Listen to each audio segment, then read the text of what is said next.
We got a guest. We're here in Studio B. We're going to be talking about the future of the Chicago White Sox. Malachi Hayes is joining me. I'm Sean Anderson. We'll talk to you about the White Sox next.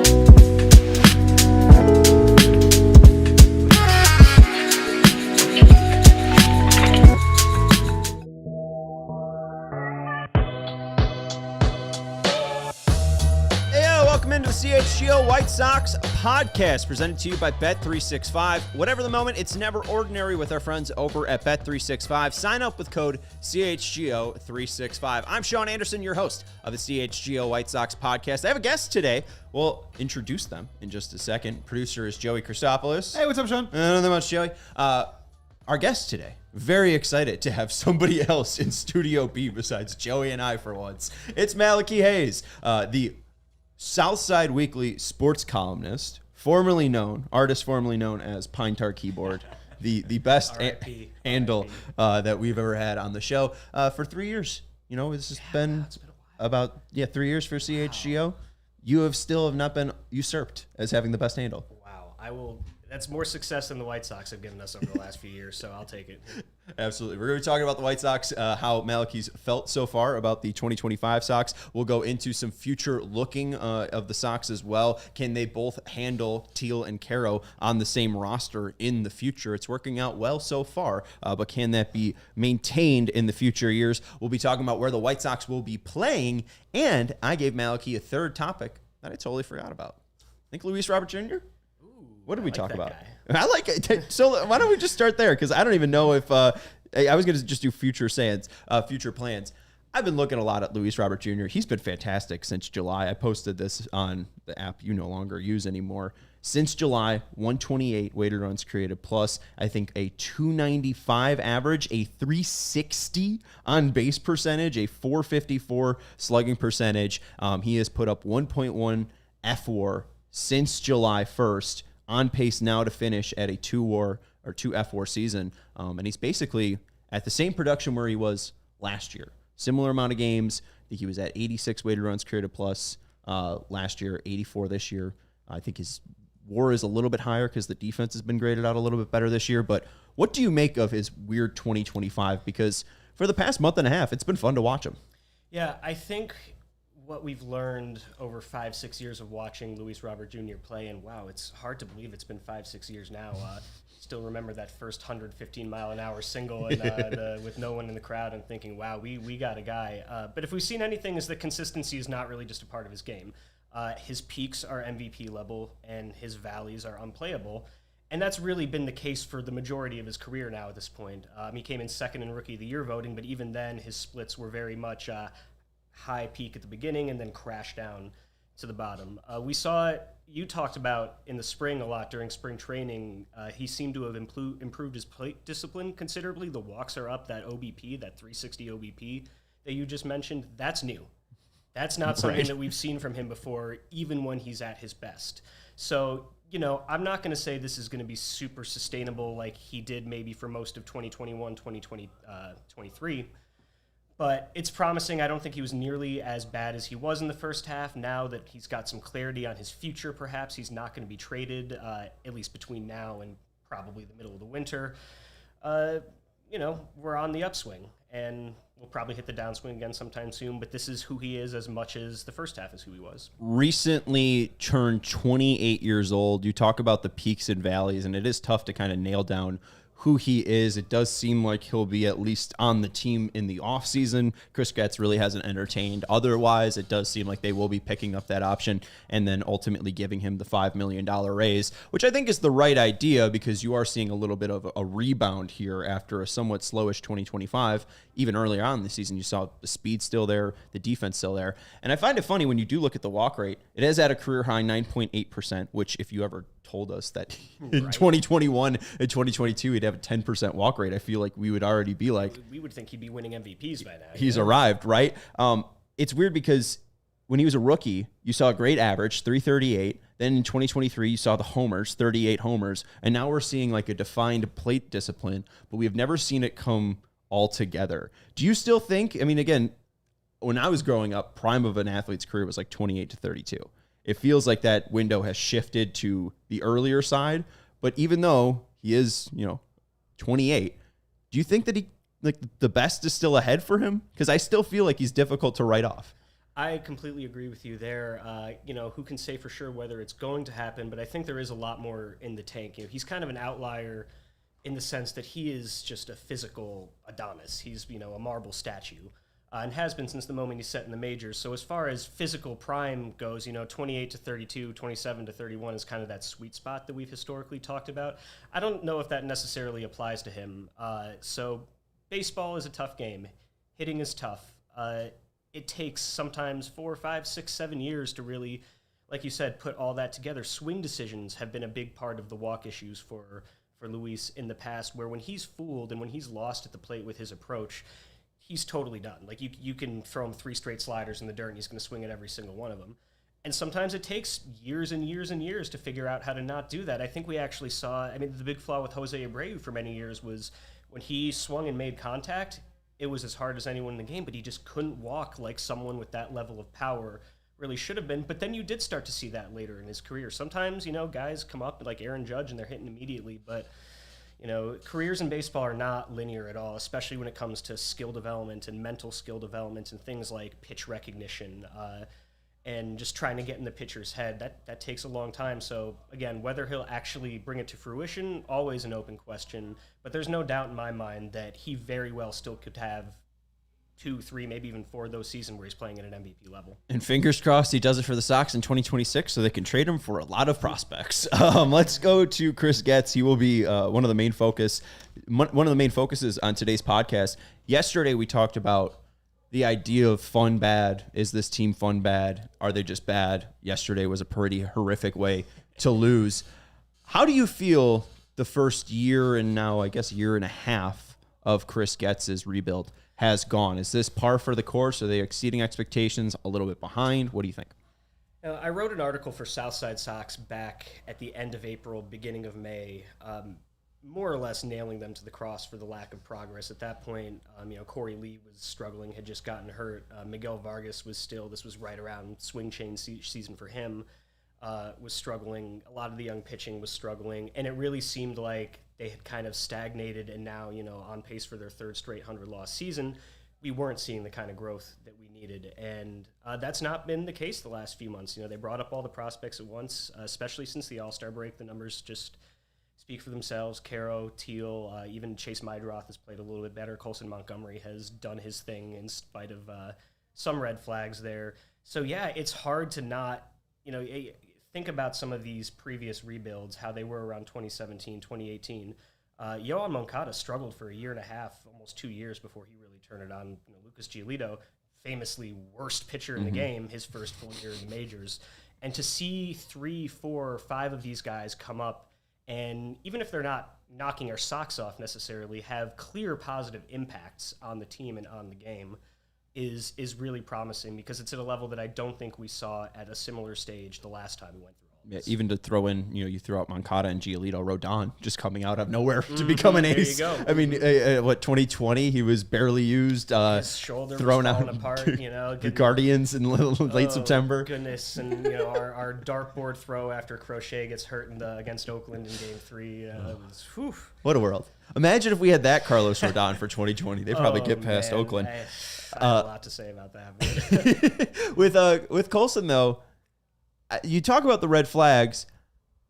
I guess the one thing that Chris Getz and maybe Ryan Fuller and his team so far has allowed me to give is grace. I'm really not worried about Colson, because if he doesn't pan out, oh well, they have Jacob Gonzalez, Caleb Bonham, Billy Carlson, who could possibly fill out that shortstop position.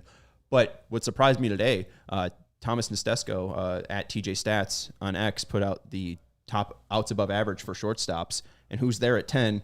Colson Montgomery. Oh, I didn't see that. Right below Corey Seager. And then I was like, oh, well, that's probably wrong. I'll go to DRS and see if that's, if he's at a +4 there. he's at a 5. Wow. So, like, you know, I think it's only been 100 innings because he split time with shortstop and third base. But the one thing that I had worries about was his ability to stay healthy.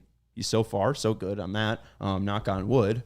And then the defense, he's been pretty good defensively at shortstop, where I think that he could even stick there. The homers, I mean, you know, if he's just a slugger at the plate and can play above average shortstop, I mean, that seems like a very usable player.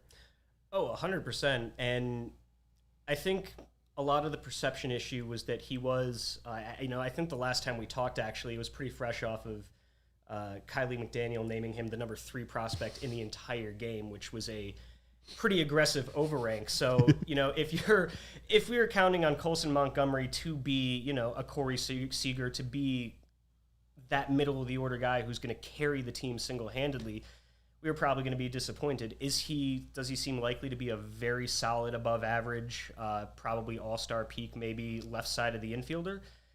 That seems really likely because you just can't fake some of the results that he's been giving us so far. There were a lot of dings, red flags in his profile that he really didn't address until he got to the majors. And one thing that was never in there, though, was that he had, you know, bat speed that sits in the top 1 or 2% in the entire league. We're talking about Ohtani, Vlad Guerrero Jr., Ronald Acuna Jr. That's how hard he's swinging the bat. That's the kind of contact he's making. So the floor, when you swing that hard and hit the ball that hard, is high as far as power goes and what's valued in today's game. If you can do that while also playing an average shortstop or third base, much less above average, like he seems to be, that's a really, really, really valuable player right there. And it seems like the variance is pretty low because, again, you can't fake that stuff. Right. It does seem like the Luis Robert Jr. curse in a way, too, where it's just like you swing the bat so hard and anytime you do make contact, it goes to the moon. But if pitchers are able to pitch away from that barrel, you can get into a ton of trouble. But, I mean, just you brought it up. I think it's 17 players in Major League Baseball have 10-plus homers on a bat speed over 78 miles per hour. And one of them's played like less than 40 games. Right, and it's Colson Montgomery. And, you know, of course, he's still maybe – has he taken a walk since that? Like, he was stuck on 6 for a solid 3-4 weeks there. I want to say he went 20-25 games without taking a walk. So there are things like that tell you that we've already seen the regression to some extent, but he's also shown the ability to make adjustments with things like that throughout his minor league progression. So – yeah, the signs, the red flags are what we thought they were, but the positive signs, I think, are a lot more positive than I would have expected. So that's a good sign. That's a real good sign moving forward. So, yeah, no walks from the end of the All-Star break to the beginning of August. But then from August 1st to now, 5 walks. Okay. So we're making progress. He's no Lenine Sosa, but... No. Yeah, 5 walks in 16 games, and let's just check. Lenine, 4 walks in that's a pretty... You know. 17 games. Well, he's just such a weird person to nail down. I know we haven't gotten into Quero and Teel, which we'll get into a second, likely after the first break. Hit that thumbs up button if you haven't already. Good to see Dan, Daniel, and Randy hanging out with us in the chat. Randy saying Colson's going to be an all-star in the next 2 or 3 years. Hopefully. I mean, I won't be mad at it. But with Lenine, we don't need to go too much into him because I feel like his profile is going to change in the next month and this will be irrelevant. But what do they do with him? Because it seems like the obvious spot is make him a DH. But you have Benintendi, who you're paying $17.1 million. You have, who else is the DH? Oh, you have Teel and Quero, who we'll talk about in a second. If one of them's not catching, you want to put them at the DH. Like, is it worth not playing Chase Mydroth at second, who's been an above-average defender, for Lenine Sosa, who, you know, has been a really exciting hitter, but doesn't have a defensive position at all? Yeah, I don't think you would necessarily give him a lot of playing time at the expense of someone like Mydroth. But he's proven himself to be a useful major league player. I don't think we have to figure out right now what exactly that role might be on the next good Sox team. He's clearly earned the shot to stick around and make a role for himself. He doesn't really have a defensive home, but he does have versatility. There's nothing wrong with being a solid utility guy. Larry Garcia kind of became the scapegoat for a lot of the team's post-2021 issues, but he hung around for 4, 5, 6 years and ultimately wound up having a pretty important role on that 2021 team. So he did. I don't know. I feel like I trusted at least Leary a little bit more defensively, where, That's Leary true. could play a fine shortstop, That's where fair. Lenine is butchering That's everything. fair. At the end, Leary wasn't popping 20 homers from the right side of the infield either, so it's a give and take. But yeah, you don't have to figure out that role now. You just got to be happy that it seems like he's got one. That's fair, and we'll be able to enjoy Lenine Sosa for the rest of 2025. We have to take a break here on the CHGO White Sox podcast, presented to you by Bet365. Use code CHGO365 when you sign up. We'll talk about the catcher battle, per se, between Kyle Teel and Edgar Quero for the future of this White Sox team on the CHGO White Sox podcast. We want to let you know about our great friends over at Circa Sportsbook. Whatever the sport, the app to bet is with Circa Sports Illinois. Circa, it's sports betting the way it should be, because not only are they proud of their high limits, their low holds, and exceptional customer service, but because they are for real sports bettors, they are upping, not now, but soon, upping their minimum bet to deal with the Illinois legislation that's going to force bettors to pay taxes on their bet. They're not going to push that off to the customers. They're going to raise the minimum bet, but you won't have to pay those taxes because Circa will take them on for you, because they love taking care of the customer, the true sports bettor. Bet on all your favorite teams in every game this season, whether it's spreads, props, futures, or in-game wagering. Circa Sports has it all. Funded bet like a pro from anywhere, anytime in Illinois. Download your new bookie today at circasports.com. Must be 21 or older. Gambling problem, call 1-800-GAMBLER. We also want to let you know about our friends over at Shady Rays.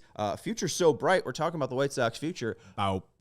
We got to wear shades. And we're going to be wearing our Shady Rays. You know that moment, the one where you left your favorite sunglasses maybe at a park in Chicago, and you realize you're 10 minutes away and you could drive back, but I'm just covered by Shady Rays. And maybe I know where they are, but someone probably took them. I found Shady Rays, and it has changed the game, the sunglasses game. These sunglasses are made for real life. They are durable. They can withstand me dropping them on the floor. I'm not even worried about it. They're fine. Look, they're totally fine. And the wild part is, too, if you lose or break them, even on day one, Shady Rays will send you a brand new pair, no guilt trip, just replacements. Shady Rays is eyewear that has your back. They are wonderful sponsors. We love their product. We've teamed up with Shady Rays to bring you an exclusive offer. Head to shadyrays.com. Use code CHGO for 35% off polarized sunglasses. I love these sunglasses. You'll love these sunglasses. Try for yourself. The shade's rated 5 stars by over 300,000 people.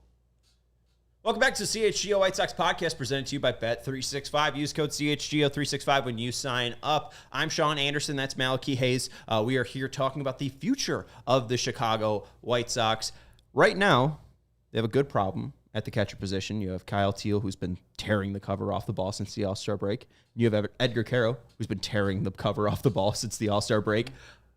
What do you see, or how do you see this playing out in 2026? Do you see it being more of the same, where Edgar Quero is going to be going up against left-handed pitchers and catching that day, and then Teel, when there's a righty on the mound, he'll be catching that day? Do you see positional flexibility? What's the story in 2026? Yeah, I could very much see something like an expanded version of what we have right now. They've been rolling with a pretty strict, they're not in the lineup at the same time. It's either one or the other for the most part. I think we can see that expanded a bit next year.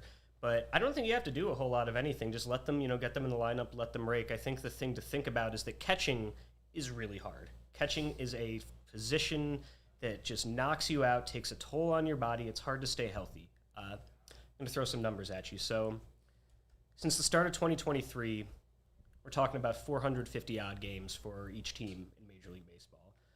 Across those 450 games, there are 24 catchers who have appeared in at least 225 games, 50% behind the plate. So what I'm saying is that across the entire league, there is less than one catcher per team that can catch even 50% of the team's games. You think about the 2021 team again, one of the reasons why they were a 93-94 win team instead of a 98-99 win team is because there was never a universe in which Yasmani Grandal was going to catch more than 110, 120 games. So you have 40 games where you just have a black hole in the lineup with Zach Collins sitting there. I don't think you have to do anything with Teel and Quero. Keep doing what you're doing, and that 162 games out of the season, you are going to have a solid bat behind the plate. And that is really rare and really valuable. I think it is very valuable, but should there be a distribution? Because it does feel like catcher's very, very solidified. Do you feel like they should entertain the idea of trading Teel or Quero for possibly somebody to bolster the rotation. Don't really have a ton of outfielders in the system. Maybe somebody to replace Luis Robert Jr. whenever he does leave. They don't really have, maybe a left fielder if Montgomery's going to be playing in right.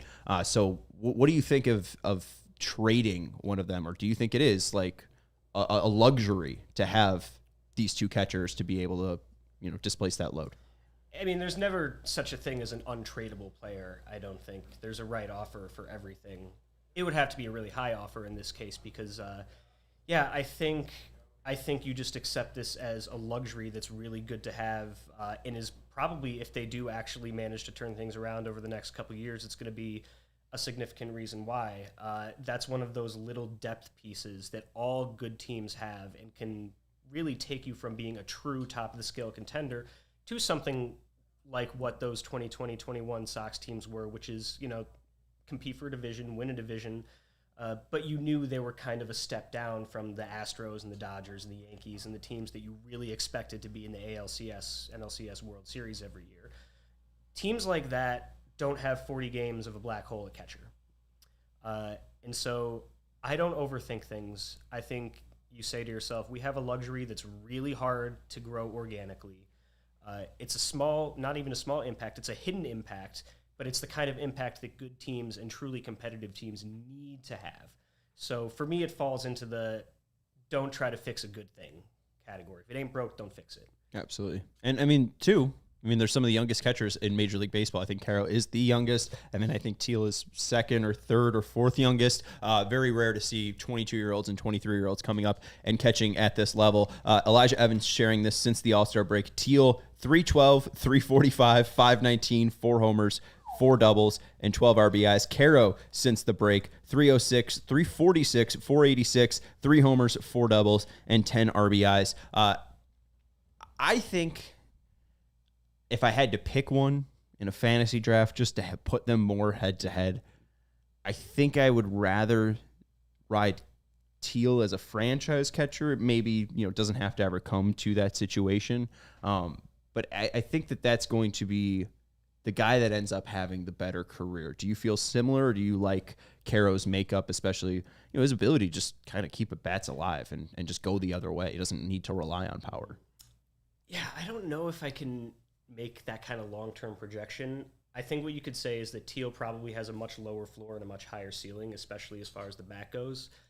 I don't want to say it was a hot take. It was maybe a lukewarm take, but I actually liked Quero better than Teel coming into the season just because he's got such a well-rounded skill set. There's nothing that he's super elite at beyond bat control maybe, but he does just about everything well aside from base running.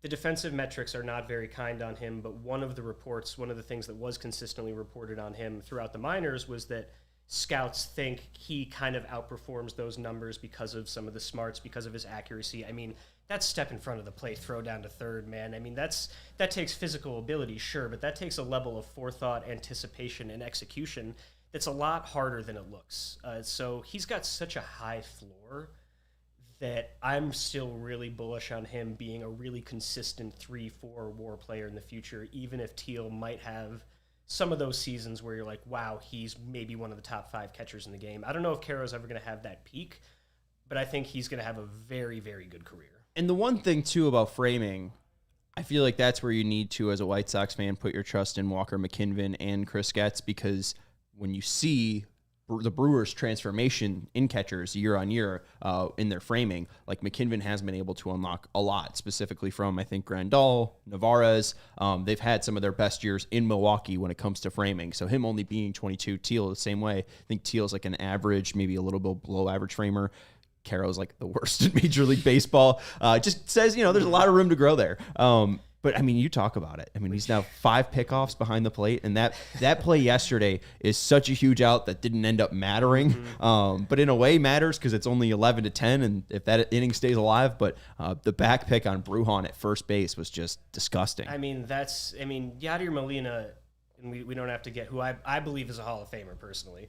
Yadier Molina wasn't just physical ability. He was doing that stuff into his late 30s, 40s because that takes a level of being 2 steps ahead of a runner, being on the same page with your pitcher and your fielders. That's unteachable stuff. I mean, maybe you can learn it with a lot of experience, but that stuff is really just unteachable. And let's not forget, like, as much as I hate it, we're probably going to see the automated ball and strike system in the majors sometime in the next few years, even if it's at least at the outset just a challenge system. Framing already matters a lot less than it did 5-10 years ago because everyone's paying attention to it and everyone's training for it. You still have teams like Milwaukee that are outliers, of course. They did the same thing with William Contreras. But I don't think there's a good chance that winds up not being nearly as important of a piece in catching valuation as it has been over the past 10 years or so. Why do you dislike ABS? Because I'm an old head, man. Like, I am just regressive and anti-change when it comes to some aspects of baseball at heart. The human, not to use the cliche, but yeah, the human element is what gives it some of the magic for me. I agree with that. I think when it's massively egregious, then I call for it. I mean, like, I think back to, the Levon Hernandez highlight reel of him in like that 97 wild card game where it's just like 12 inches off the plate and he's just calling that pitch every single day. Thankfully, Maddox on the other side was still getting those calls as well. But like, I think giving some regulation to hitters will at least give them an advantage, which I think is something that the game needs. Do you want to rip the drop third strike away from us? Is that what you're suggesting? I always found it kind of stupid. AJ's out. Yeah. Oh, yeah. I mean, that ball didn't hit the ground, but, I always found that just kind of a stupid rule, though. Like, and also, like, what outside of that AJ play, like, when has it ever affected anything? I think a challenge system is great. I think you're right. The most egregious calls, the CB Buckner, Angel Hernandez type stuff really should be legislated out of the game, especially because, frankly, we do know that umpires can be vindictive. They are human. They hold grudges, and there's a lot of often disparities in how they police players and how they treat them. So, yeah, I think it's definitely a good thing to be able to give some of that control back and say, like, okay, that was really bad. We got to fix that. I think sometimes borderline calls are borderline, and they're always going to be able to go either way. It's not like I don't know. I think it's not quite like in football or basketball where the ball is going to go out of bounds or your foot's out of bounds or it's not. You can get that close with the camera and figure it out. What is the strike zone? What is the line in between a ball and a strike? Hawkeye cameras are great, but there's always going to be kind of philosophical questions surrounding and rule changes. The strike zone itself has changed over the years. I just think that I don't think we need to slow things down twice an inning to, make sure we get a ball or a strike flipped the other way that probably isn't ultimately going to change the outcome of the game. I think it's a lot of Sturmundrang over things that don't necessarily need to be changed. Watch the World Series be this year, and obviously Buckner would not get it because he's just one of the worst rated umpires. But, Game 7, 3-2 count, bases loaded, 7-6 game, and Buckner, it's a full foot outside, but he calls it the wrong way, and that's the end of the World Series. On the other hand, you have a borderline call in Game 7, 3-2 count, and you don't get that moment where he rings them up and everyone runs onto the field. You have to be like, wait a second, we got to and celebrate. That sucks. I don't want to see that. That does suck. And that does take the fun out of I want to say like 10, 15 years ago, there was a no-hitter thrown where they walked it off. It was like a 0-0. Henderson Alvarez for Miami. It was a 0-0 game going into the ninth.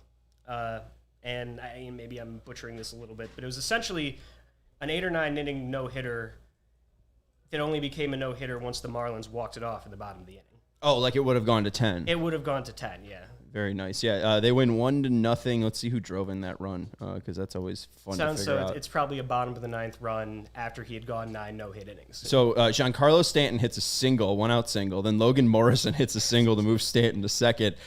Stanton goes to third, and Morrison goes to second on a wild pitch.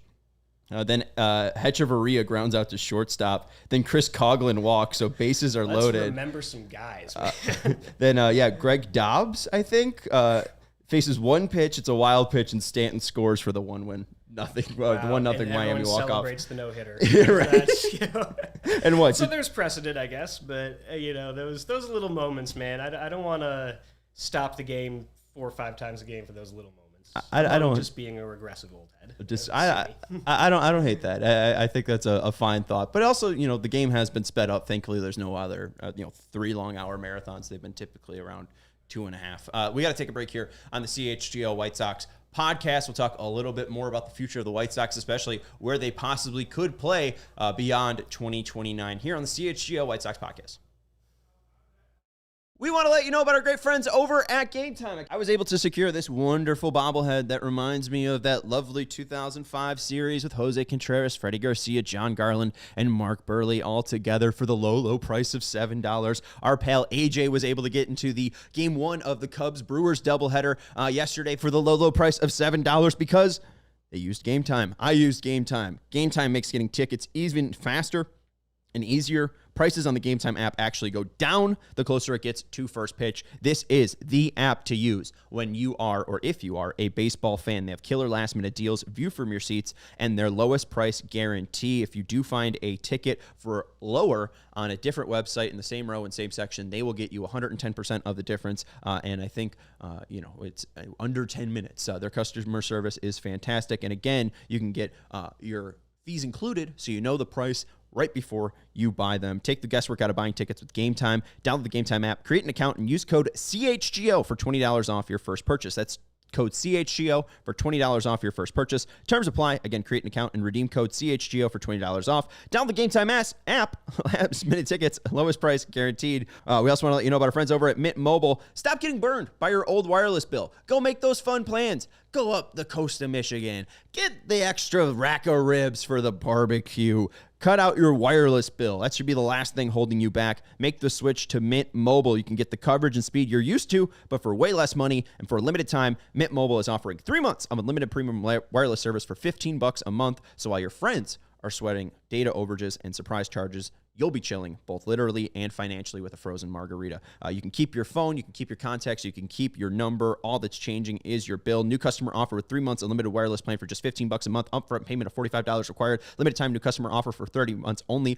For 3 months only. Speed may slow above 35 gigabytes on unlimited plan. Taxes and fees extra. Visit mintmobile.com/White Sox. Mintmobile.com/White Sox.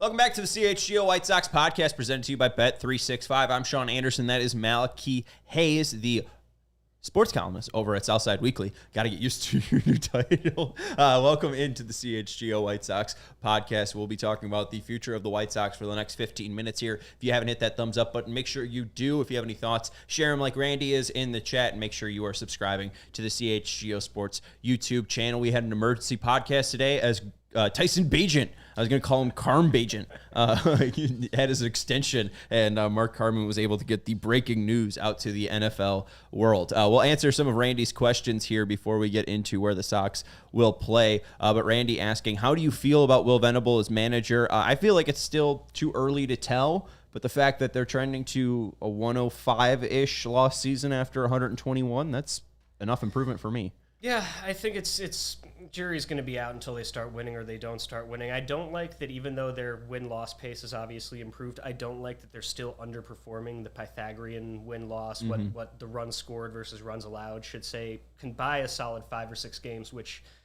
it's like a 10-game difference right now, too. I think it's really, like 45 and 81 compared to like 54 and whatever that would be, like 74. Some of that is luck, but some of that also indicates that in critical moments, some decisions are not being necessarily made the right way. So I'm a little nervous about that. That being said, I probably would have had a different answer to this a year ago. However, people thought highly enough of Craig Counsell that they, thought he deserved an $80-90 million contract, a bigger contract than any player a few teams across the league have ever received. And look at where they're at right now. So that for me is like, I am really not going to think too hard about the manager until we're at that point where those critical late inning decisions actually matter in the context of a playoff race. Well, and too, even like last night, he had his hands tied behind his back. Like he had no other choice but to go to Tyler Gilbert and Tyler Alexander and Elvis Peguero. And, none of those guys are shut down arms, even with a 6-run lead. And none of them are going to be factors on the next good White Sox team. I wish them success for their own sake, of course, but that's why losses like last night don't bother me. If Owen White and Tyler Alexander and Tyler Gilbert give up 10 runs to lose the game, as long as Kyle Teel's going 4 for 4, and Luis Roberts hitting home runs and Colson Montgomery's doing his thing, great. I'm happy. Right, and I'm to Barron saying bullpen management needs to get a lot better. I mean, again, it's kind of tough. Like to your point, when you have Owen White up one day, and then Elvis Peguero up one day, and then Wikelman Gonzalez up the next day. Like I don't even know if Will Venable knows all the players in the bullpen right now. If he can actually name all the first names of those players, it's just been a complete mess this year. You talked a little bit during that break that you think if they spend, because Chris Getz has talked about possibly adding to this team, you think it would be in a relief type of way. I mean, they're going to spend. The Oakland Athletics were almost the subject. It was reported recently of a grievance from the Players Association over having a criminally low payroll. They finished last year at $63 million. The White Sox have $40 million on the books next year, if you're including Luis Roberts' $20 million option, of course. They're going to need to spend money if they don't want, especially with a high probability lockout coming up, if they don't want the Players Association really up in their face. The easiest way to do that is to give high value short-term contracts to relief pitchers to keep bringing it back to 2019. They wanted to bump things up a little bit, so they gave Kelvin Herrera $20 million and traded for Ivan Nova, knowing full well that neither of those guys were going to be a factor on any future successful White Sox team. But they were warm bodies who were okay. Well, Nova was, at least. Herrera kind of exploded a little bit. But those are the kind of deals I think we could expect. They might spend money. They're going to spend money. But, same old stuff. It's not going to be anything flashy. Right. And part of it, too, I mean, they could have part of that equation be Luis Robert Jr.'s $20 million, and they could trade him during the offseason, and there you go. There goes half your budget right away. Good Lord. I mean, the A's were... I don't know if anyone has been following the saga between the A's and Luis Severino, where Severino appears to really hate pitching for the A's, and the only reason he's there is because they gave him a contract that pretty much everybody in the league immediately clocked as a massive overpay, which happened because the Players Association got in their face and said, you guys need to start spending money. Yeah. Right. Period. And So- what they gave him $370? Something like that, Yeah. and he hates it there. So, Well, and I mean, so that was clearly a factor. Yeah, why wouldn't you too? Like it's literally a AAA park. Ugh, It is goodness. disgusting, and the fact that like his splits home and road are just laughable. How much he hates Sacramento, and they deserve it. I mean, that's just a mess. And MLB needs to figure out something, because when we Vegas, I think the closest they can get that up and running is like 2028. and even is the that mayor- even real? Even the mayor in Vegas is like, this probably isn't a great idea, guys. Like, that's not happening. I don't know. It's not happening. Yeah, Vegas is probably going to crumble into the Earth's core before we get a stadium built out there. All right, let's get into where the Sox will play, because that's also part of this calculus coming up. You have Jerry Reinsdorf in his waning years as owner. There's already the ownership agreement with the Ishbias, mainly Justin Ishbia, for a window to open up in 2029 to 2034 for that transition to happen. Are you surprised that this deal is made, first of all? I think last time we talked, we were still thinking about Jerry Reinsdorf owning this team for 10 plus years. Then there was the Dave Stewart stuff in October that seemed fake and was. And then this Ishbia stuff coming out of left field as they abandoned their pursuit of the Twins. Has this surprised you that Jerry's somewhat folding? Not folding, but, getting out? I guess in a vacuum, it doesn't surprise me, because they're going to have to figure it out eventually. And sort of the apocryphal stance that I've always heard through various people is that the family was largely interested in keeping the Bulls and probably selling the White Sox when all was said and done. So it does not surprise me that something like this was in the works. It does surprise me a little bit that it was announced at this relatively early juncture, because, I mean, Jerry is, I want to say, 92, right? And No, 88, 89. Hey, Virginia McCaskey made it to 102, so... 89. Yeah, but I don't think wouldn't- Virginia McCaskey was ever in Cigar Aficionado. Fair enough, but, if you had... the rules don't apply when you have that much money, unfortunately. So it does surprise me a little bit that at this juncture is when they've decided to actually announce it. Not just have it in the works. It wouldn't surprise me at all if it had been in the works, but... with 3, 4, 5 years to spare, it is pretty interesting to me that they made it public at this point. Well, that's why I think that 34-year is interesting. That 40-year number is interesting, because it does, I think, depend on how long he's going to live, because there was one goal that he stated, I think, 5 years ago or something, that he wanted to see the 100th anniversary of the MLB All-Star Game in Chicago in his own stadium. So, that's one angle that with the Ishbias in, real estate developers, Is that why he picked the Ishbia specifically and picked that window to give himself the opportunity, if he lives to 100 plus, to see his team host the 100th All-Star game in his new crown jewel of a stadium? Like, is that the plan? Is that why you think he ends up folding, to get that money where he didn't seem publicly available from Illinois? I think we have to ask the question when it comes to Ishbia, and this is not an answerable question for either of us at least, why he decided that owning the White Sox in 2032 or 2034 was a better deal than owning the Minnesota Twins in 2026 or 2027. Mm-hmm. I don't know the answer to that. Nobody knows the answer to that. We do know that Jerry, say whatever you want about him, does love baseball. He's not, one of these venture capital or super billionaires, finance people who bought a team as their plaything because it's a big money maker and they kind of enjoy it as a hobby. He has been a dedicated baseball fan for a long, long, long, long time. He, of course, bought the team long before they were considered basically investment vehicles. Right. So it would not surprise me if something like that was a factor in who he decides to pass the team along to, under the assumption that it's not going to be his family. What those factors are, God only knows. I actually didn't know that, what you just said about Jerry telling us essentially that he wants to hang around to see that All-Star game. I found that like a couple of years ago, and that made me a little sick. I'm like, oh God, is he still going to be around? This is one of those, if you don't have anything nice to say, keep your mouth shut type moments. I hear you. Hey, it could be like, former President George W.H. Bush throwing out the first pitch in 2017.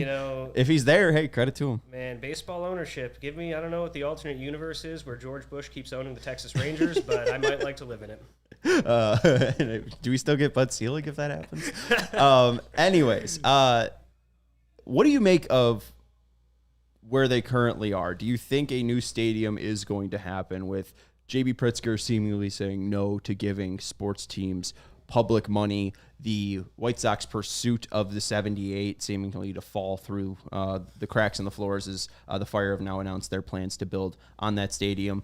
Do you think that they'll end up staying on 35th and Shields? Is it too much of a pipe dream to me to think that they could take over Soldier Field once the Bears leave? I don't think they're getting a new stadium in Chicago. If they want a new stadium, they're going to have to go elsewhere. The path to doing that is perhaps... it would be a little ironic if you kind of flipped things around and built a new stadium in the parking lots across the street, go back to where you were initially. Third time's the charm. There you go. Third time's the charm. Just keep flip-flopping across 35th Street. That they don't technically own that land, but there's nothing there right now anyway. It's parking lots. If you want to do that and fund it privately, go ahead and do that. I don't see the land in Chicago opening up. I obviously don't see ownership ponying up money to do it all themselves. So I just don't think there's a route to it. Yeah. Well, in Armour Park too, like that's a ton of green space, but I wonder if they make a pledge to build green space and public space into a stadium, if they could, purchase that land from the city and then just kind of make that entire, not even 31st, that'd be 33rd, but like 33rd to 36th, 37th. Their own like kind of play place. I think that could be a very viable option, and just build Comiskey 3. And like you said, third time's the charm. It's really ironic because you look at kind of aerial photos of the old ballpark and what the surrounding area looked like, and it's like, can we have that back? Actually, right? Like that looks like a pretty good deal right there. That seems cool. I've heard about McCuddy's my whole life basically, and never got to set foot. Let's have a neighborhood. It's possible. It was there before. And if having a new stadium and all the associated revenue is worth actually bringing them out of town to a new ownership group, then that would be really, really sad.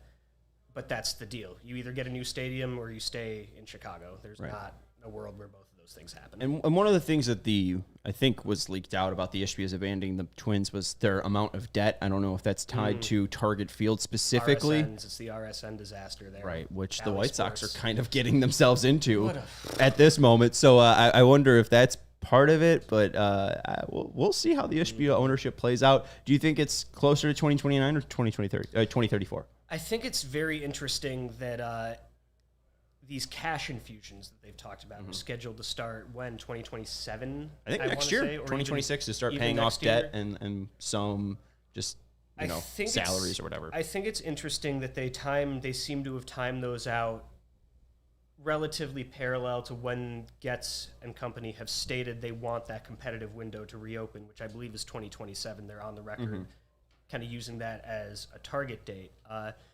I can understand if Justin Ishbia knows he's going to own the Sox sometime within the next 10 years when he doesn't want to inherit something that he's going to have to build all the way from the ground up. So I think a lot of it that will depend on what exactly these cash infusions mean, because if they're talking about paying down debt, if that opens up money to spend on free agents that they didn't have before, functionally that's Justin Ishbia buying those free agents. So then, what is the day-to-day involvement? God only knows. But I think there's a non-zero chance that really he's playing maybe not a huge role, but a not insignificant role in the organization within the next 2 or 3 years.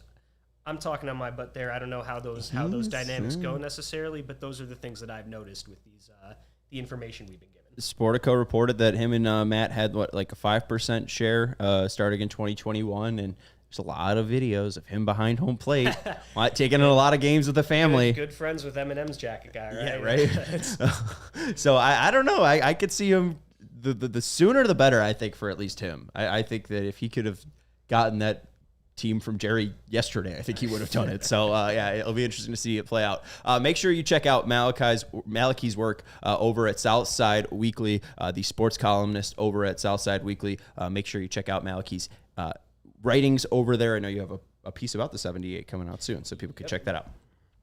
Anything else you want to pitch about? No, thank you so much for having me. This is a lot of fun. I always enjoy shooting the breeze. No problem. And I'm glad you're so close. Now we could do this more often. You could follow him maybe if he accepts it at Pine Tar Keyboard and whatever his handle will be over at Blue Sky. We'll figure it out. Make sure you hit that thumbs up button and make sure you subscribe to the CHGO Sports YouTube channel. Thank you so much for watching this episode of the CHGO White Sox podcast. We will see you on Sunday. Well, I'll have another guest for White Sox post-game show. We'll see you then. Goodbye. We all silly like the mayor.